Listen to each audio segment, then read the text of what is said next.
Thank you very much. Good morning, everyone. I'm so happy to be here with you today. I'm going to share my slides so that we can all take a look at the presentation together. If you do have questions, you can just try to pop them in the chat and I'll try to get to them as I see them.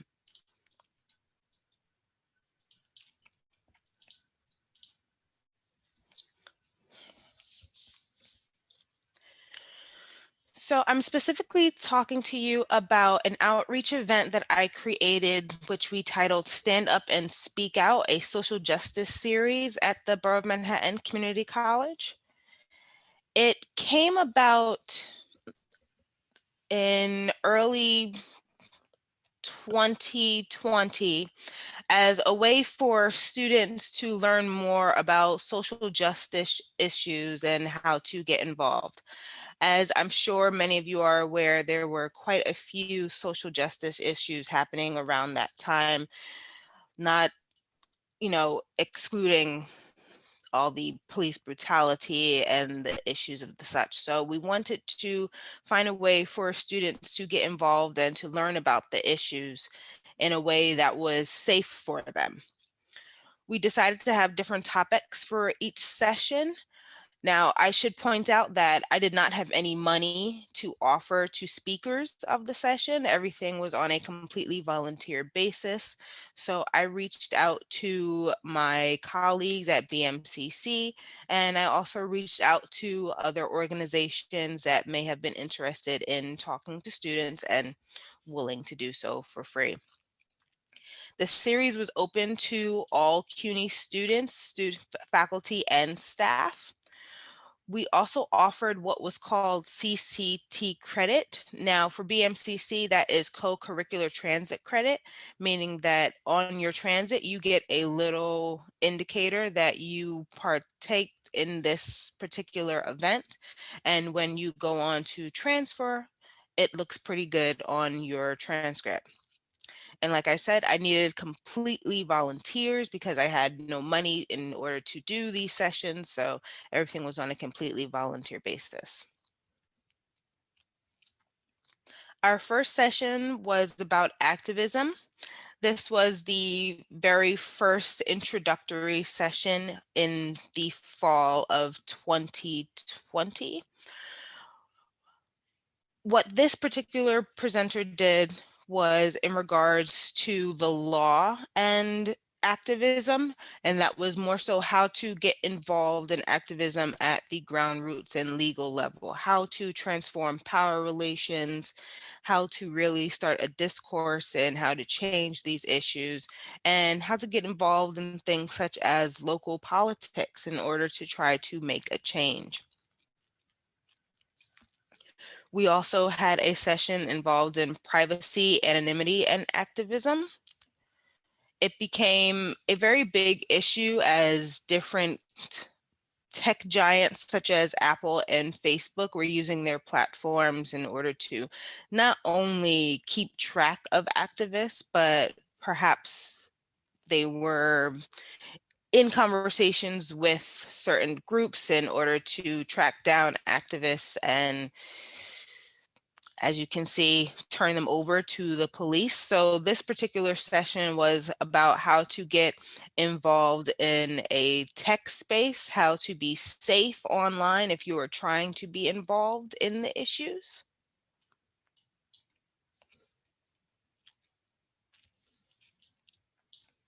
Our next session was about equity in education. As you all are probably aware, there is a very big gap when it comes to equity in education. I am specifically from a community college, which has a majority of minority students, and they are also majority under the poverty line. This greatly impacts the type of education that they not only come in with, but that they are able to afford as a college student. So our next session was dedicated to how we can help close this gap and how we can create a more equitable situation in regards to students and education. Now, this one tended to be a very popular one. This session was specifically on systemic racism and how to help yourselves in regards to self-care.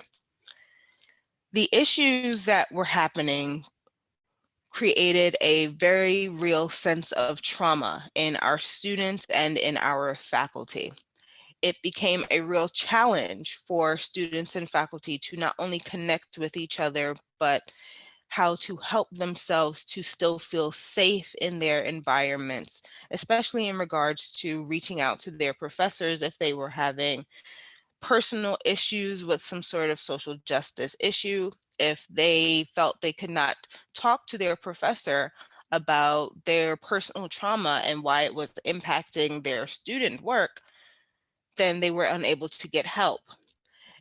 The same way, vice versa, students, since they were not coming to their faculty members, professors did not have the tools that they needed to help their students try to overcome the trauma that they were experiencing as a result of these situations.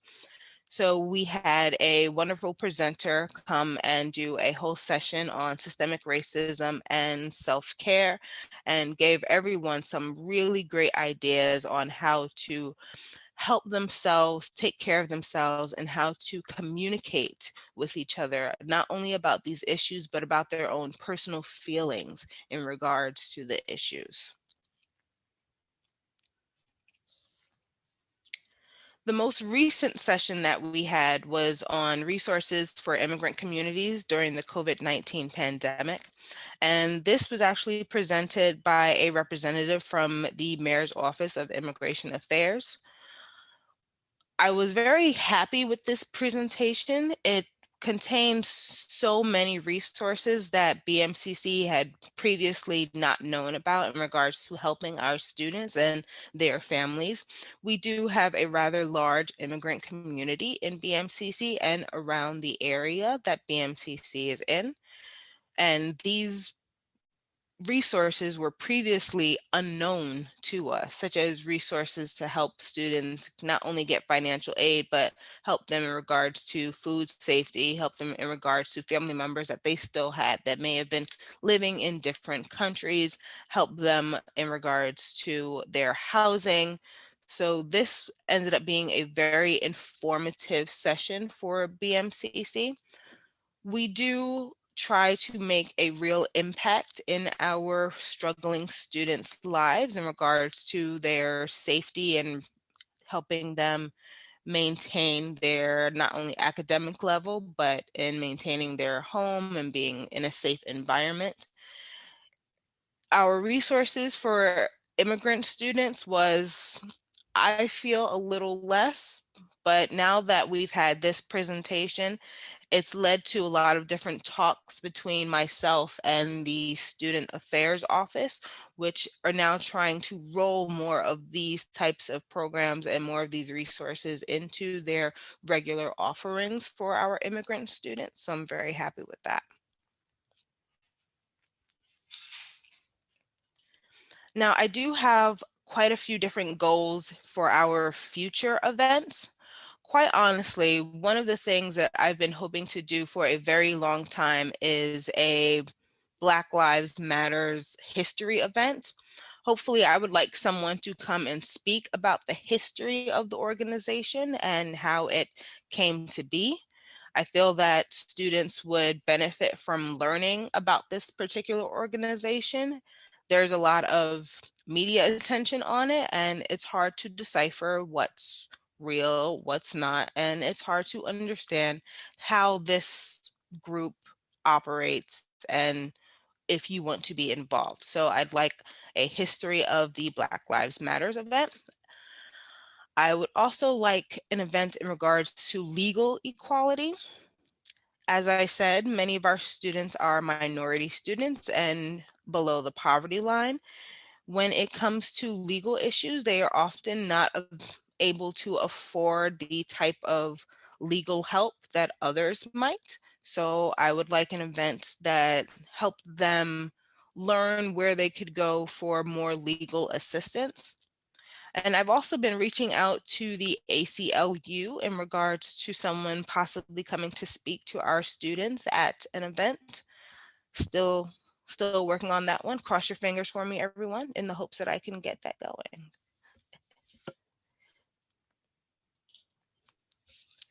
So those are basically the events that we've had. Now, while I'm ending here, I would like to put the call out to all of you.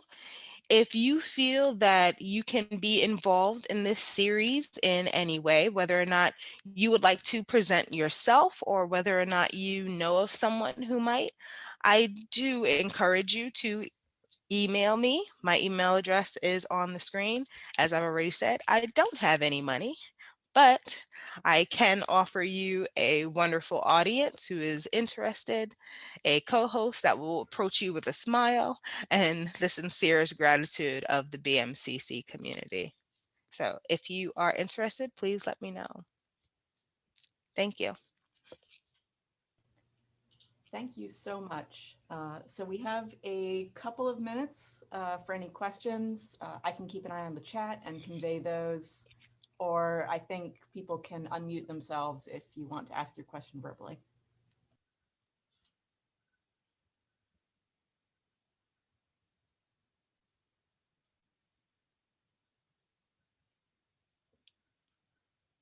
Thank you for wishing me luck. I appreciate that.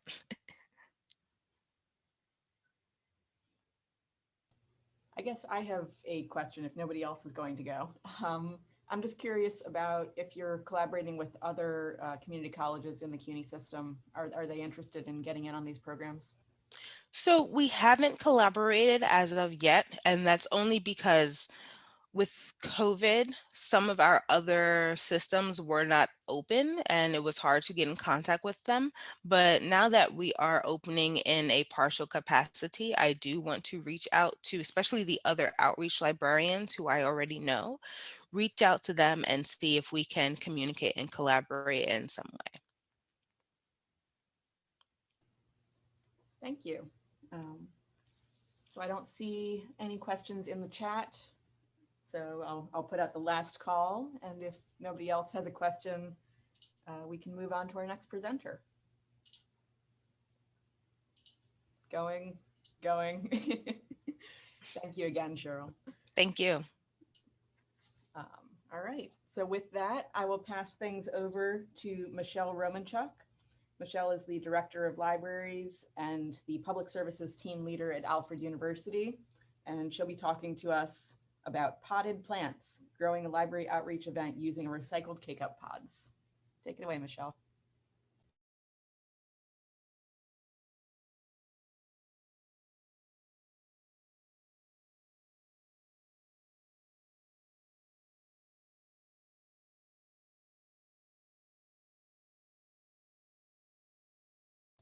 All right, scratch that. Mechele is having some connectivity problems. Her Zoom is restarting. So hopefully we'll see her in a second. And if we don't, maybe I can ask Nicole to be on deck if Mechele's not back in a minute.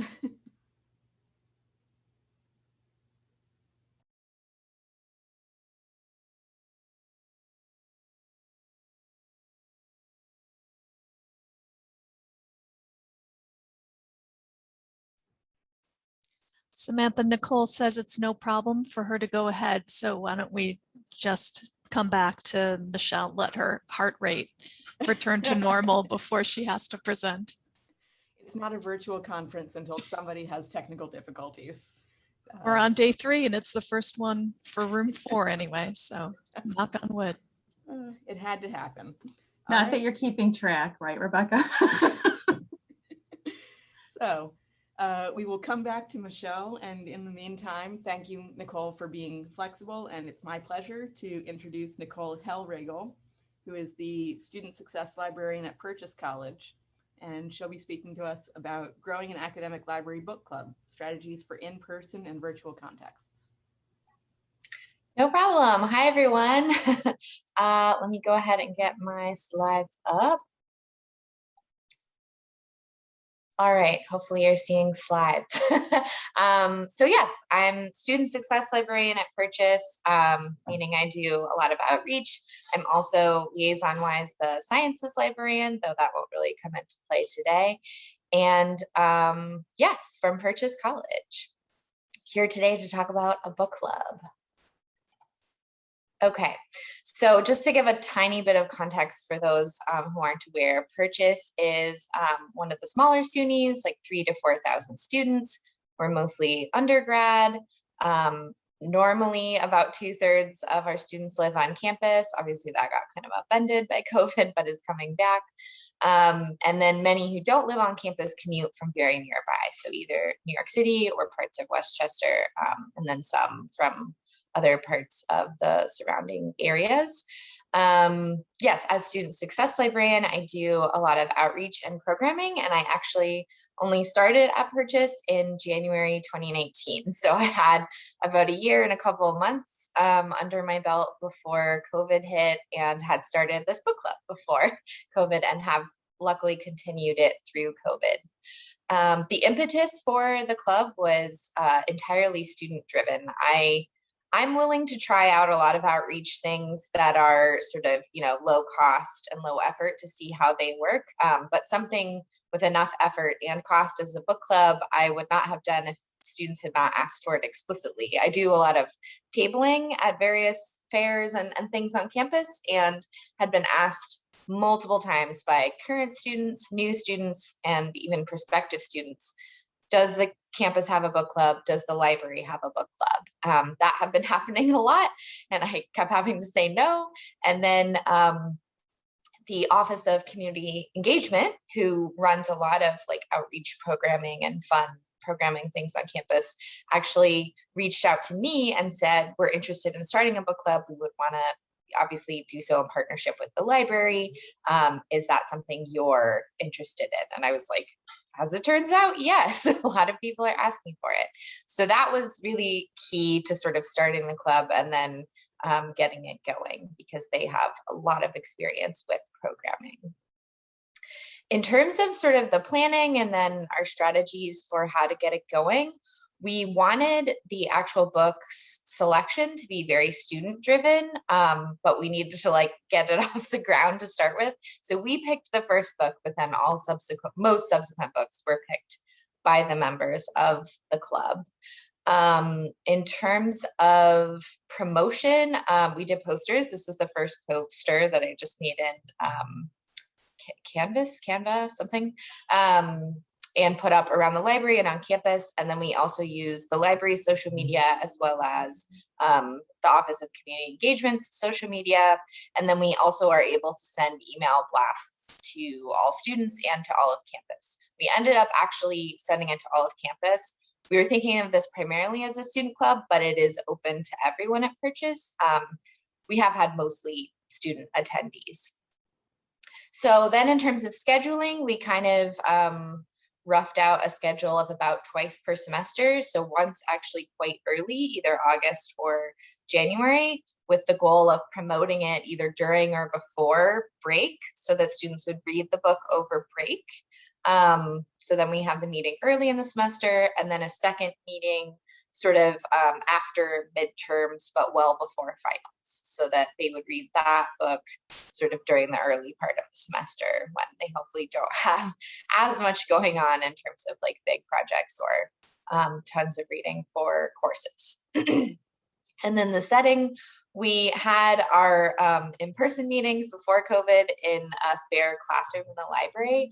I sort of wanted to transition to a more lounge-like space, which I think we will do once we're back in person again, just because the classroom made it feel kind of stuffy. But then, of course, with COVID, we had ultimately moved on to Zoom. In terms of how the meetings work, my background is all academic libraries. So I have been in book clubs before personally, but had not facilitated one. So a lot of this is kind of new to me. We settled on about 1 hour meetings, which usually is the perfect amount of time. They're always on Wednesdays at noon, which was actually a day and time voted on by the attendees of the first meeting. So sort of like, you're all the ones who came, so what time works best for you? I always have a sign-up sheet so I can get them on the email list specifically for the book club. We do introductions. We have, it's not really a formal code of conduct, but more like guidelines. Just, not invalidating other people's experiences, not talking over other people as much as possible, and things like that. It just helps set the tone for like a good discussion. The discussion questions I usually get either online. They're a lot online depending on the book, especially if it's a well-established book. Like for Murder on the Orient Express, there are a ton of discussion questions I found online. For newer books, like both of these short story collections, Homesick for Another World and Paper Menagerie, there were some discussion questions online, but I also found that finding videos of the authors giving talks online was super helpful. I could sort of get some quotes of them talking about how they approach writing or what they try to do in their writing. And those were really good prompts then for questions. We also then always vote on the new book. This is sort of subject to availability. My goal originally was to buy the books in print, to buy 5 copies. As we got into COVID, I transitioned to like, okay, it has to be a book that I can get, ideally an unlimited user, but at least a 3-user copy of electronically. Okay, so this is sort of the timeline of how it's gone. So I started planning in fall 2019. We had our first meeting in January 2020. It went super great. People were very enthusiastic. And then of course, COVID hit. So our second meeting had to be delayed. It was supposed to be in late March 2020, moved to April. That was probably the lowest attendance just because everything was topsy-turvy then. And then we sort of moved forward and kept it going on Zoom, and attendance has gotten better. And then, we're sort of on pause right now, but with plans for meetings in August and then October or November. I'm sort of taking this time after like a little over a full year of the club to sort of think about some of these lessons learned I'll talk about in a minute, and consider possible future directions for the club. But overall, I think it's been going pretty well, and I want to keep it going, and hopefully it will make it back into the moving out of total remote learning times successfully. So in terms of like how it's actually gone and what I'm thinking going forward, we have had attendees at every meeting, except the exception being a meeting that was a no-show, but then I found out a bunch of the promotion I had scheduled had not gone out. So the emails are very vital. So we just redid that one, and then folks came.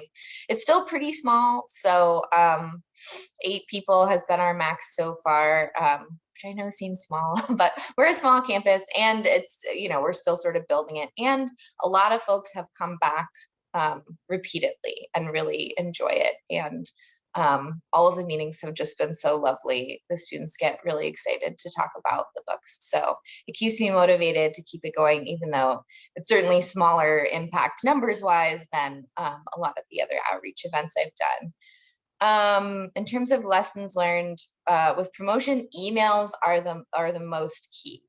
Even before COVID, sending out an email sort of when we get the event scheduled. So like usually about 2 months out, just to get it on people's radar, and especially if it's a longer book, so that they can get it and get going. A reminder 2 weeks out, and then a reminder the day before or the day of. Having that sort of formula is pretty key to getting attendance. In terms of the book selection, this is something I'm thinking about. My original OCE partner and I really wanted it to be student driven, but that means we don't have a ton of lead time then for me to like get the books ordered, get them cataloged, get them on the shelf, and then start promoting 2 months out for the next event. It's kind of tight. And then also students will like sometimes vote in books that are kind of long, or kind of something that sort of leads to folks not completing as much as they do with other things. Like we've had 2 now short story collections that were some of our best in terms of all of the students had read at least some of it. So I may move to something like that. We also had one meeting last summer that was a bunch of short stories by and poems by folks who had lectured at the college the previous semester, and people were really into that. So that's a direction I might move. In the future, we might do hybrid meetings, just because a lot of commuters have said that that's really nice to have. I already kind of talked about finding discussion questions. And then the last thing being, like any group that relies a lot on students, the turnover is hard. Some folks who've come a lot are now graduating. So one thing I'm thinking about with that is I'm looking to connect with some pre-existing student clubs that are organized around like writing and being a literature major and things like that, to see if that can be a way to get more consistent interest in the club going forward.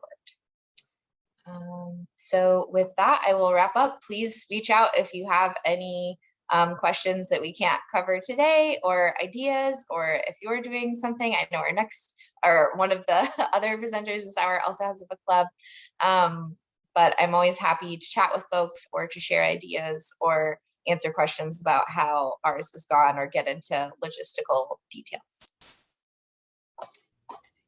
Thank you so much, Nicole. So there is a question in the chat. Question is, do you have specific themes around the reading selections? Yeah, that's it. So no, not right now, just because it's entirely like the students nominate, and they can nominate anything and then they sort of vote, and then it is subject to, of course, the ones I can get. That is something that like other librarians at my institution and other folks on campus have expressed an interest in. They're like, if we could tie it to some of the events we're doing on campus thematically, or if we could tie it to current events, or if we could, or various other things. And I'm like, I am very interested in that. But that would make it a prescriptive choice, which again brings other advantages. It means like I can plan in advance, I can have the books ordered. It's not sort of a mad dash to get them ordered after the students vote on it. So that's definitely something I'm thinking about going forward, just because we have had success with the club, and I think it's not all been driven by the fact that the students are choosing the books, because we've had 2 where it was prescriptive, where it wasn't things they had voted in, and folks still came and those were still well attended. So that's definitely something I'm thinking about going forward. Yeah. Thank you. I guess a question from me is if you kept the noon time when you had to switch to the Zoom meetings, and if so, is noon a common hour at purchase? Yeah, so Wednesdays are like there are way fewer classes on Wednesdays, especially from the noon to 3 hour, because that's when all of our faculty and staff, like committee and governance meetings happen. So I think there are a couple random like one-off classes that happen then. And there's some Wednesday afternoons, but there's just way less classes on Wednesday than any other day. And so, yes, even with the move to remote learning and everything, it was still, I asked the students and they were like, yeah, that's still the preference. There is like, there were a bunch of students in the dance conservatory that were like, we always have like because their schedule's so different. And they were like, we can't come. So I was definitely considering changing it, because there was a bunch of them who were interested in it, or they were like, can you do a second one at a different time? And I was like, maybe. So yeah, that's maintained, but it's something I always ask. It's something I'm always like, look, you're the folks who are coming back. I want to do it when it's good for you. And usually when it's good for them is also like, by extension, has been when I think there are less conflicts. I even offered to have it like in the evenings and stuff, because I do some evening programming, and they were like, no, have it be over the lunch hour. That's the best. So we've stuck with that so far. And yeah, I see somebody in the chat said we've chosen books related to Heritage Months.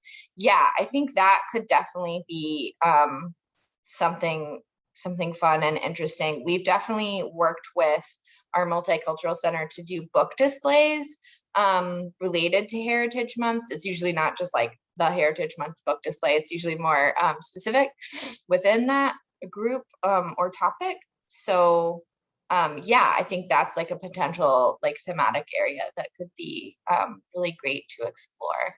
So yeah, but good to know it's, yeah, worked at other places too. Thank you so much, Nicole. I guess one last call for any questions, and then we can, I don't see anything popping up. So with that, I'm happy to hand things over to Jillian Sandy, who is the librarian at Corning Community College. And Jillian will be speaking with us another book club, Cultivating Community Through a Virtual Campus Book Club. Thank you. Thank you. Let me just share my screen here. All right, so thank you for the introduction. I am Jillian Sandy. I use she, her pronouns, and I am a librarian at SUNY Corning Community College. Welcome to my presentation, Cultivating Community Through a Virtual Campus Book Club. Hopefully this will be a nice complement to Nicole's presentation. So what we're going to talk about in this presentation, I'll give you some origins of our virtual book club here at SUNY Corning. I'll talk about some of the logistics of planning and realizing, and I would add maintaining our book club, as well as some considerations for the future, some things we might do differently next time if we had to do it all over again. So, origins of our book club. I guess it's actually sort of a cautionary tale. If you mention something in your interview, be prepared to actually do it in the role you're in. So the book club was actually something I had mentioned in the interview for my current role. Our development foundation, one of their team members was at the interview, latched onto that, really liked that idea to start an alumni book club. And eventually we got there. It did take some time. And actually, sort of when things went remote for us due to the pandemic, that actually gave us a good opportunity to prioritize virtual programming and gave us some time to develop the idea. So initially, the Development Foundation, they work with alumni relations, fundraising work.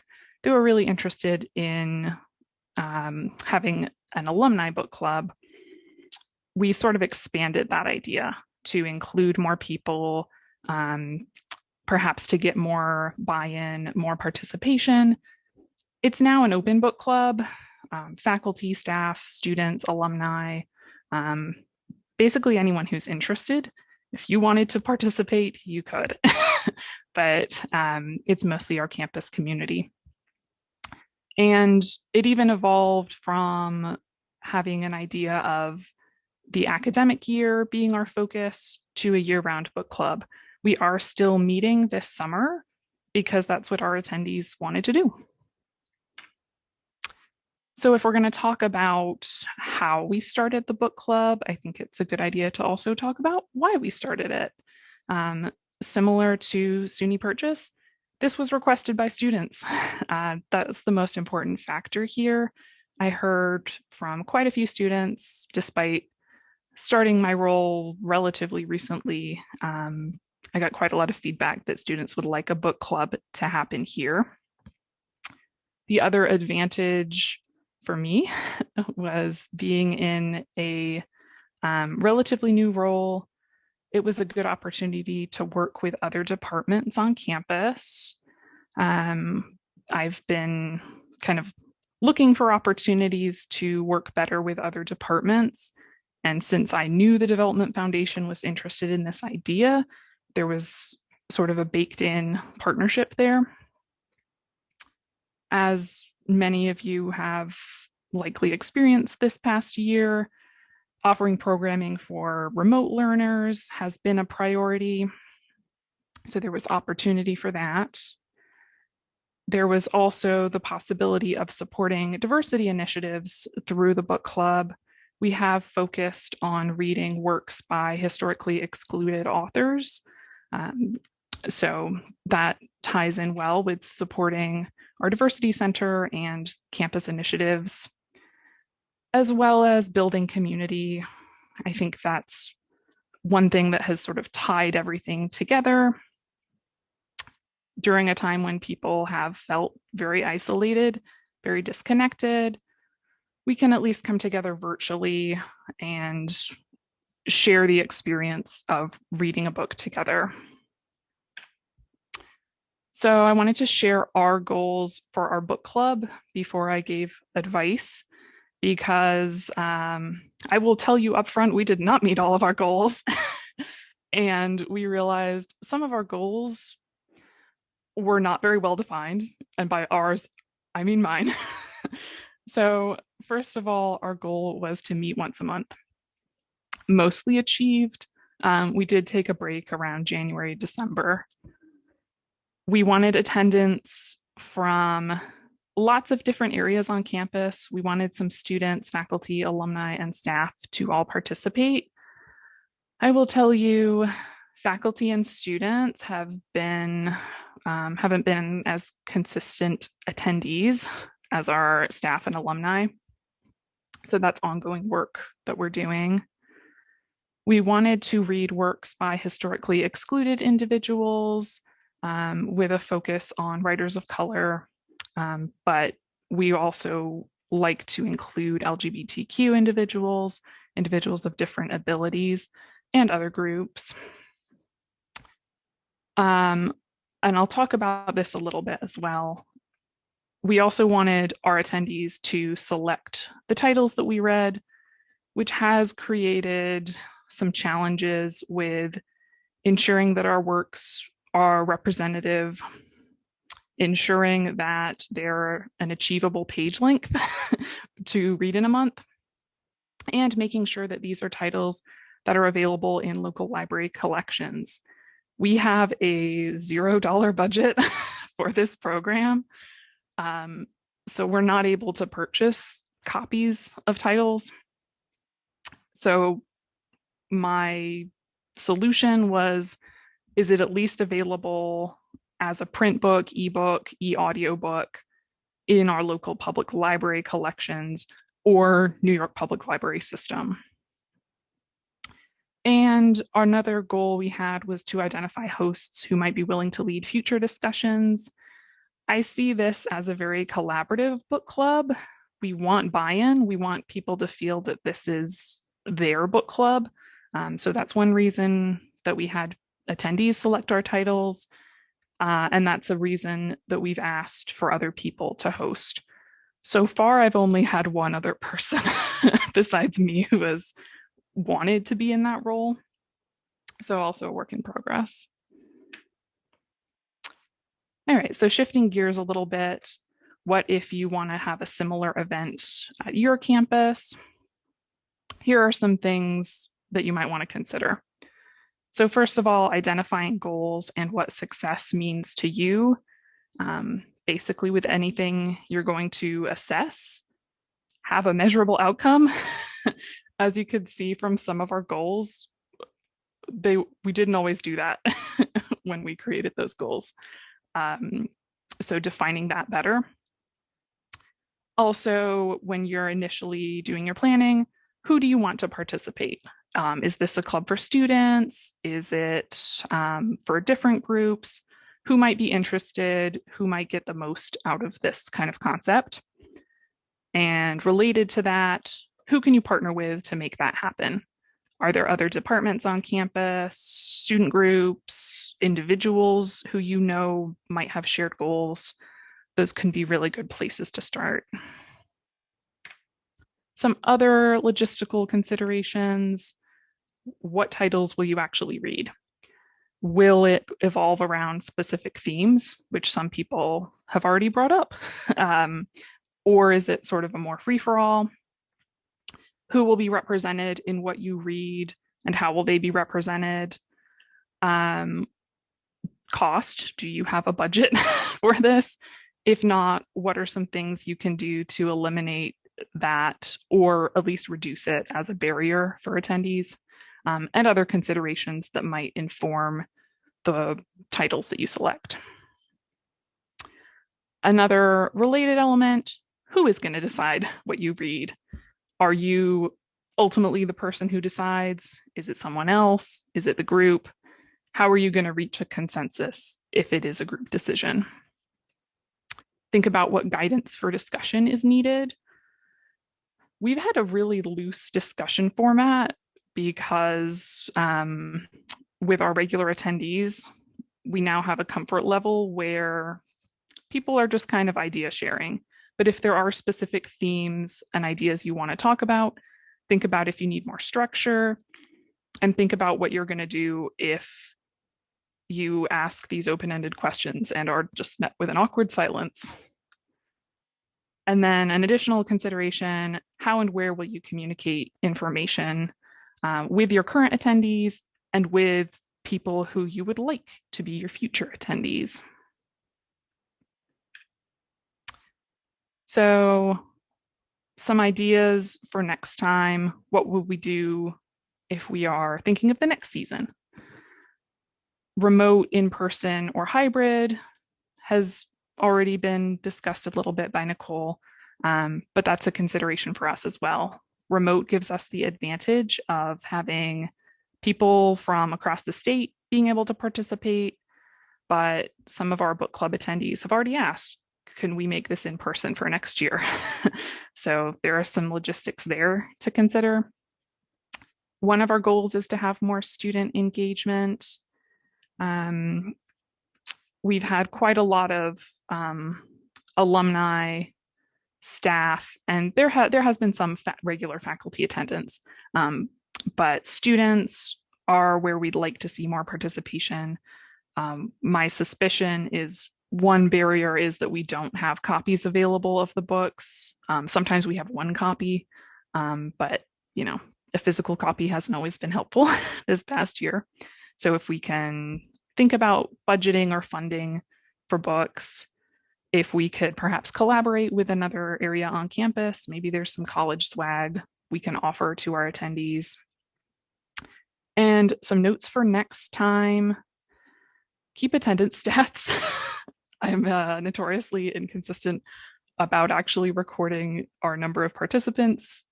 Always helpful information to show the value of the work we're doing. Better define what representation means.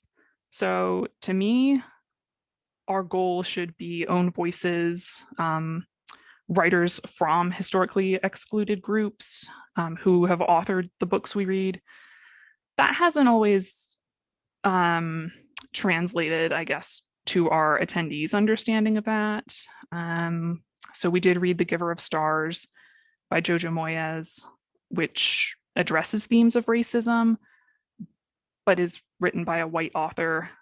So there was some, I don't know, at least on my end, disconnect there.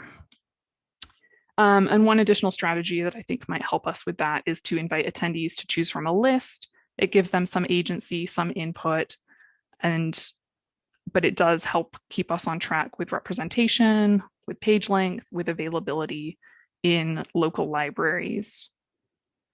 And I've lost track of time and I've ignored my notices, so I imagine I should wrap up.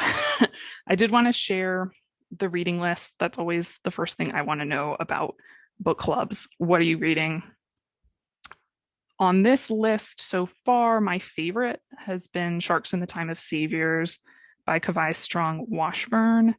That's a magical realist novel set in Hawaii that is a little self-serving because it was also one that I picked, but I did like it. All right, and I will wrap things up. Thank you so much for your time and attention.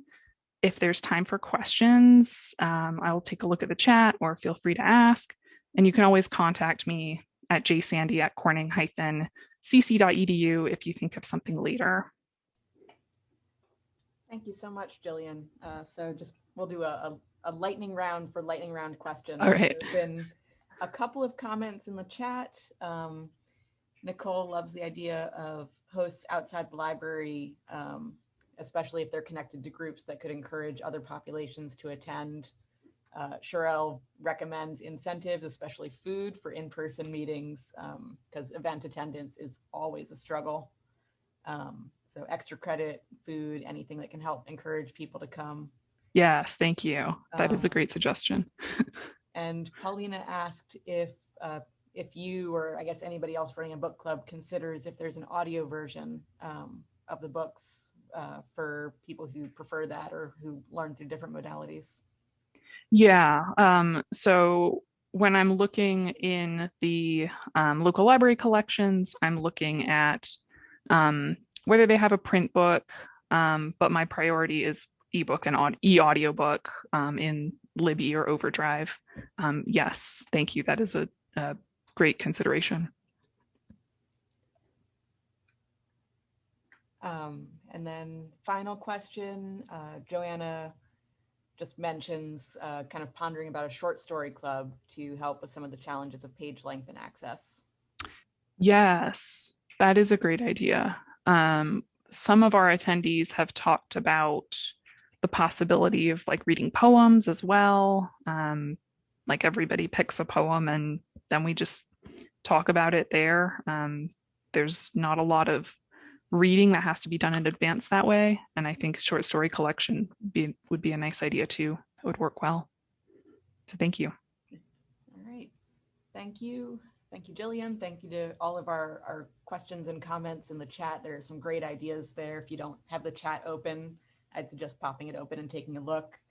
And I'm happy to say that Mechele is back with us. Her internet is cooperating. Thank you for being our designated technical difficulties of a virtual conference. It had to happen to somebody.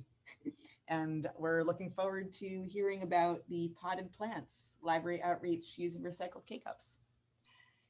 Thank you so much, Samantha. While I pull up my presentation to share, I just wanted to reiterate that thank you to my co-presenters who had to shuffle the order at the last minute. Okay. So I'm going to share with you today about a library plant giveaway that we did as an outreach program. For a bit of context, I'd like to introduce where I'm zooming from, the Alfred University and New York State College of Ceramics in the southern tier of New York. We have about 17 undergrads and 600 grads. Our libraries consist of Herrick Memorial Library and the Samuel R. Scholes Library. And we have for the past 2 years now conducted a plant giveaway program as an outreach event. We first ran this in the fall of 2018 and again in fall of 2019. And we're preparing for this upcoming fall. The idea started by us serendipitously putting two things together. One being that we have lots of lovely plants in the libraries. I associate plants and libraries. I think a lot of people do. They go together well. And also the second thing, just a frustration with the waste associated with K-cups. Each of our two libraries has a Keurig for public use. Actually, one of them has two. So thinking of the old reduce, reuse, recycle mantra, a light bulb went off that the cup, the K-cup, is the perfect size for growing a plant. The purpose of the event would be to get people in the library. The plant is like the bait to bring them down. And then we interact and they're in the space. We have staff ready to chat with the students and greet them. And the plants were set up on a table with lots of library literature about our services. You can see that set up here on the tables. And we maybe we would like hand them a card of their personal librarian from our personal librarian program. Sorry, answer Mechele, questions. We don't see your images yet, and we're really looking Oh, forward to seeing the pictures. I did share. So let me. Let me try again. I'm sorry. Thank you. It's all good. I got it too. I had to restart all my setups, you know, when you get it all. Absolutely. We get it all set up, and then you have to redo it. How about that? You got it? Go. Okay. Yay, pictures. So you remember this? Let me get back up to where I was. So this was just about the libraries, and here we are about these are our beautiful plants in the libraries, and then these are the setups that I was referring to. Thank you, Samantha. We had, you know, set them up on tables, and the idea is that we bring them in and interact, and you know, there's a lot of fun metaphors and symbolism with this too. The plant is actually a plant from the library's collection of plants, and so that we're making this living connection with the students when they get their plant to take away. There's lots of metaphors with growth and planting roots, so there's a lot of fun promotional metaphors to play with there. But how did we actually run the program? So you know, the general overview of the event would be collecting the K-cups, preparing them, starting the plants, and then planning your event day. So the first step was to put a well-labeled collection bin next to the Keurigs to gather K-cups. You can see one of the setups there next to the machine. And then the next step is you need to actually clean them out so you can plant in them. And in talking with our student workers about this, we found some students who were excited about this, and they helped us with watering and the super fun task of peeling off the little foil top from the K-cups to empty out the grounds or spent tea leaves, whatever was inside. Incidentally, this is the same process that you need to follow in order to properly recycle them. If you just toss a K-cup into the recycling bin, it will not likely be recycled. Once we actually had empty cups, that's when we started to take cuttings or root divisions or plantlets, which is apparently a real word, and it began growing little library baby plants in K-cups in potting soil. You don't have to be a plant expert to do this. We just used our library skills to look up what the plants, what we had in the library were, and we looked it up online, and there are tons of great resources, websites, and books about how to best propagate each specific plant that you might have. And so then we put the K-cups with the little plant in these trays that you can purchase something or you can use something you already have, but the trays help you keep them organized and move them and collect water when you water them. We placed them in the break room to make sure we wouldn't forget about them and they would be watered frequently. And we found a spray bottle worked really well for this. So in the meantime, we worked on our promotional literature, like flyers and graphics for social media posts, or Alfred Today, which is our campus daily email for events. I decided to repeat the poster year after year, maybe thinking it would become identifiable. But we also made things like, here on the left is we made our own stickers that we just printed on sticker paper.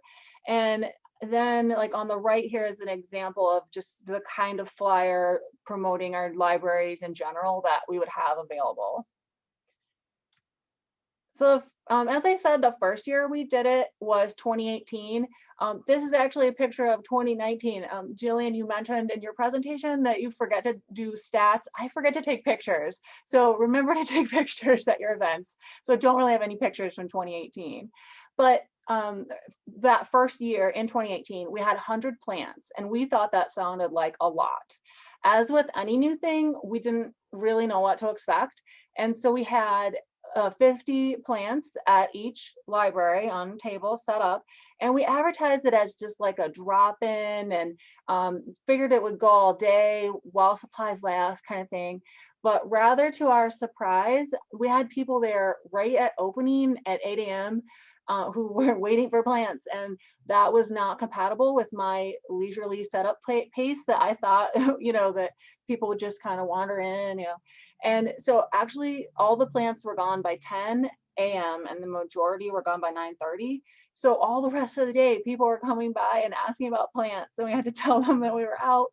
So one issue was that we didn't mediate it very well, and you could, the setup was that you could just come and kind of take plants and not really interact. So that didn't help our while supplies last concept that we had planned on. So the next year in 2019, we doubled our efforts and had 200 plants. So it was 100 at each location. But this time we were better at more like doling them out, and the setup sort of made you have to interact with us a little bit more, which was the point. And so we also shifted to a start time of 10 a.m. and the program had more of a window of time, and it lasted until noon. And that helped to manage everybody's expectations a little bit better. We skipped this event entirely during COVID. And so we probably could have found a way to do it safely. We did have students on campus, but it just seemed like the right thing to do to let it go and still bring it back in the fall, as we're going to do. I do briefly want to share just a bit about K-Cups and recycling in general. I started out this project with a bit of a love-hate relationship around K-Cups because I saw them ending up in the garbage a lot as waste. And yes, supposedly K-Cups are now recyclable, but even those that are recyclable are not always recycled. On their website, Keurig says that they will make all their K-Cups recyclable by the end of 2020. That's the current language that's on the website. And being that it's well into 2021, I'm not sure where that stands. But they are a huge source of waste. I was just trying to find a quick, snappy statistic to share on the number of K-Cups thrown away. But that was actually hard to find something current. And I realized I could do a whole presentation just on K-Cup sustainability and recycling plastics. And since that's out of the scope of the time frame here, I'm going to plant 3 seeds of research here, 3 interesting things that I stumbled on that I want to look into more, and you might want to look into yourself. So number 1 is that around 2015, there was a lot of K-Cup backlash on the internet, and this statistic was circulating heavily, which is, according to the website, The Story of Stuff, the number of K-Cups produced in 2014 could wrap around the earth 10 times. That's 9 billion K-Cups that were produced in that year alone.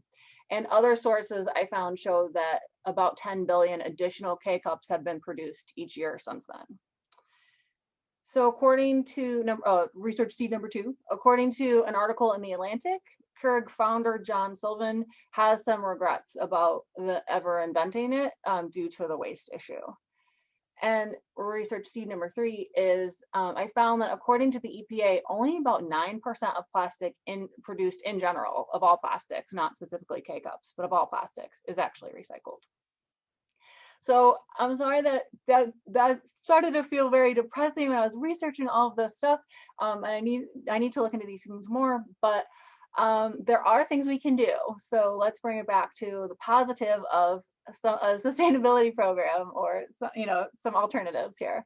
So here's a quick snapshot of the cost, which could vary greatly depending on what you want to do.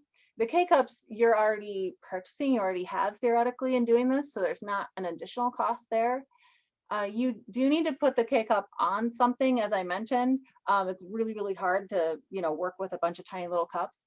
And I used grow trays that will hold about 55-ish K-Cups, but I tend to have a bunch of those around already. You could buy them for about $2 each, or just repurpose something you already have. We also use these big plastic trays that AVI, our catering company, brings every time there's food for an event, and we were collecting them because we hated throwing them away and tried to reuse them. So you can do stuff like that. Potting soil is something you would definitely need to buy for this. That's probably the only required purchase, depending on what you already have. And those big yellow bags at the hardware store are just anywhere from $13 to $20, depending where you get it.